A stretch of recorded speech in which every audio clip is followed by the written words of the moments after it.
గౌరవ DGP Shri KV Rajendra Reddy sir గారి ఆదేశాల మేరకు ఏసీబీ 14400 కాల్ సెంటర్కి ఒక ఫిర్యాదు వచ్చిందండి. లాస్ట్ మంత్ ఫిబ్రవరి 23 మాకు ఒక ఫిర్యాదు అందింది 14400 స్పందన కాల్ సెంటర్కి.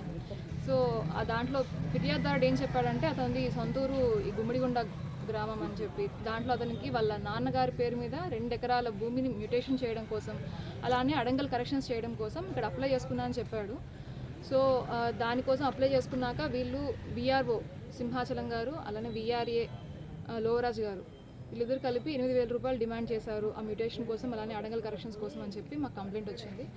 సో ఈరోజు ఏసీబీ విశాఖపట్నం వాళ్ళు ఇక్కడికి వచ్చి మా ఫిర్యాదుదారుడు విఆర్ఓ గారికి విఆర్ఏ గారికి 8000 రూపాయలు ఇస్తుండగా మేము రెడ్ హ్యాండ్గా పట్టుకోవడం జరిగింది. విఆర్ఏ గారి దగ్గర నుంచి 2000 రూపాయలు, అలానే విఆర్ఓ గారి దగ్గర నుంచి 8000 రూపాయలు సీజ్ చేయడం జరిగింది. సో కలర్ టెస్ట్ అవన్నీ కూడా పాజిటివ్ వచ్చాయి. ఇప్పుడు పోస్ట్ ట్రాప్ ప్రొసీడింగ్స్ అన్నీ కూడా కంటిన్యూ అవుతున్నాయి. వీళ్ళిద్దరిని రేపు రిమాండ్ పెట్టడం జరుగుతుంది.